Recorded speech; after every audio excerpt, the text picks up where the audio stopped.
In the morning when I rise, give me Jesus. Good morning.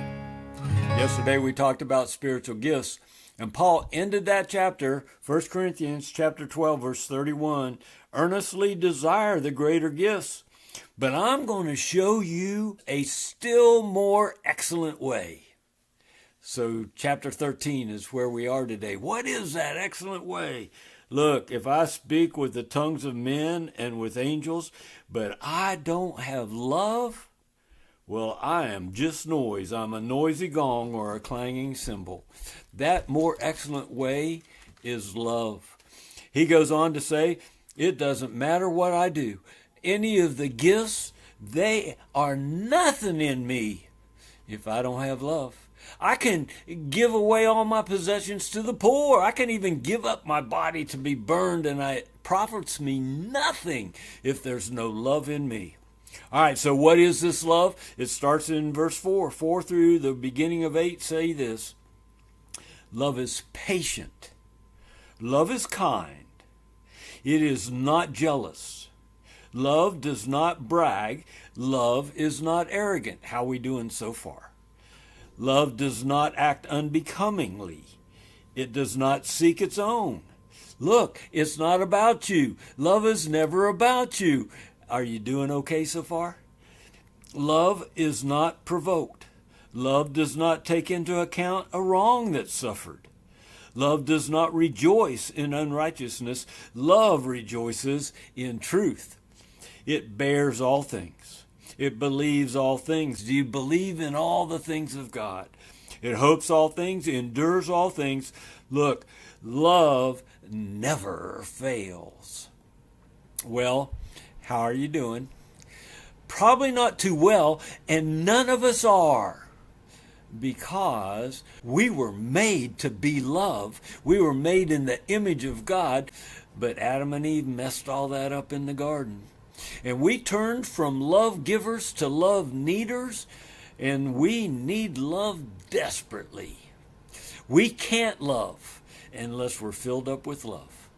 Well, hallelujah. I could take you to 1 John chapter 4 and show you how God is love, and we love because he first loved us.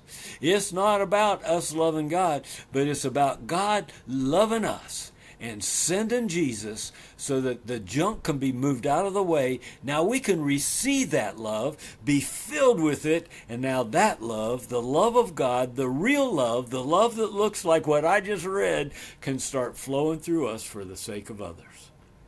Well, the whole point of this chapter is living a life that's rich and abundant is not about you. It's about God living his love through you for the sake of others. Now, we won't do that perfectly. It goes on to say, look, if your focus is on prophecy and tongues and knowledge, they're going to pass away. I hope you understand, you don't need prophecy in heaven. You don't need tongues in heaven. We're all going to speak the same heavenly language. And so he's saying here, if that's your focus is wrong. That's passing away. Now we know in part. If you're getting strokes from your knowledge, you don't know nothing as you should, we read in chapter 8. But knowledge, you're going to see things totally instead of just in part like you do now. And so what you know now is nothing compared to what's coming. He goes on to say, look, you were a child. We're children today. But one day we'll grow up. We'll be adults.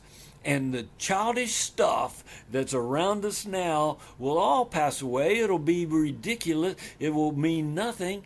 And we've got to see that so that we don't put our hope in things that build us up. No, we put all our emphasis in the love of God flowing through us for the sake of others. Look, now we see in a mirror dimly, but one day we're going to see face to face and we'll see clearly. So let go of your pride and start loving. There's only one way that'll happen. Receive the love of God so that His love will flow through you for the sake of others. If you'll do that, you're going to look like patience, and you won't have jealousy. You won't be bragging and arrogant. You won't be unbecoming. You won't seek your own. You're basically unoffendable. You won't be provoked. You won't take into account the wrong. You'll just move past it. You'll rejoice in truth. You'll be able to bear things. You'll believe the things of God. You will endure things that you didn't think you could even endure. You will walk in victory because Jesus accomplished the victory for you. It's the love of God. Now there's something to behold. God bless you as you receive the love of God, even to overflowing in your day today. We'll talk tomorrow. Give me Jesus. Give me Jesus. You can have all this world.